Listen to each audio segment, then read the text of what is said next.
పలు రకాలు అన్నట్టు పెళ్లి కూడా పలు రకాలుగా చేసుకుంటున్నారు మన సెలబ్రిటీస్. ఈ మధ్య సెలబ్రిటీస్ చేసుకునే పెళ్లిళ్ళు చూస్తుంటే ఎప్పుడూ వినని సరికొత్త పేర్లు, సరికొత్త పద్ధతులు వినిపిస్తున్నాయి. మొన్నటికి మొన్న సమంత భూతశుద్ధి వివాహం చేసుకొని అందరినీ ఆశ్చర్యపరిస్తే ఇప్పుడు విజయ్ దేవరకొండ, రష్మిక కూడా అన్ప్లగ్డ్ మ్యారేజ్ చేసుకుంటున్నారు. అసలు ఏంటి అన్ప్లగ్డ్ మ్యారేజ్? రాజస్థాన్లోని ఉదయపూర్ కోటలో విజయ్ దేవరకొండ, రష్మిక ఒకటి కాబోతున్నారు. పెళ్లికి వచ్చే అతిథులందరూ కూడా వాళ్ళ ఫోన్లు పక్కన పెట్టేయాలి. ఎందుకంటే పెళ్లి మండపంలోకి ఫోన్లను అలో చేయరు. ఒక రకంగా చెప్పాలి అంటే పెళ్లి అనే ప్రీషియస్ మూమెంట్లో మీకు మాకు మధ్య ఈ ఫోన్లు అడ్డుగోడగా ఉండకూడదు అని ఈ జంట కోరుకుంటుంది. నిజానికి గతంలో సమంత, రాజ్ నెడమోరు వివాహం కూడా ఇలాగే డిఫరెంట్ గా జరిగింది.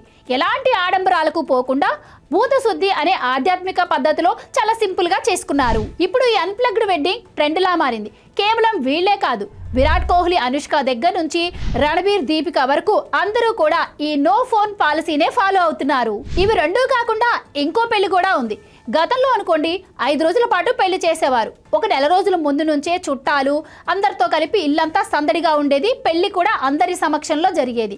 కానీ సెలబ్రిటీస్ ఇప్పుడు ఆ హడావుడిని వద్దు అనుకుంటున్నారు. కేవలం వాళ్లకు బాగా కావాల్సిన ఒక 50 మందిని సెలెక్ట్ చేసుకుని వాళ్ళనే మ్యారేజ్ కి ఇన్వైట్ చేసి ప్రశాంతంగా చేసుకోవాలనుకుంటున్నారు. దీన్నే మైక్రో వెడ్డింగ్ అంటారట. సెలబ్రిటీస్ ఇలాంటి పెళ్లిళ్ళు చేసుకోవడానికి కూడా రీజన్ లేకపోలేదు. ఎందుకంటే వాళ్ళు ఆల్వేస్ కెమెరా ముందే ఉంటారు.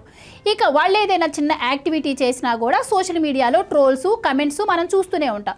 ఇక దీంతో పాటు వాళ్ళ ప్రైవేట్ ఫోటోలు కూడా లీక్ చేసి వాళ్ళకి ప్రైవసీ అనేదే లేకుండా చేస్తున్నారు. కనీసం వాళ్ళ పెళ్లి రోజైనా ప్రశాంతంగా ఉండాలి. వాళ్ళ ఫోటోలు తమకు నచ్చినప్పుడే ప్రపంచానికి చూపించాలి అన్న ఉద్దేశంతో ఈ నిర్ణయాలు తీసుకుంటున్నారట. పెళ్లి అనేది ప్రదర్శన కోసం కాదు, ఇద్దరి మనసుల కలయిక అని ఈ తరం సెలబ్రిటీస్ నిరూపిస్తున్నారు. కానీ ఇలా ఎన్ని రకాల వివాహాలు వచ్చినా పాతకాలం పెళ్లిళ్ళు, ఆ సందడి, ఆ హడావిడే వేరు కదా. మరి ఈ కొత్త రకం పెళ్లిలపై మీ అభిప్రాయం ఏంటో కమెంట్స్ లో చెప్పండి.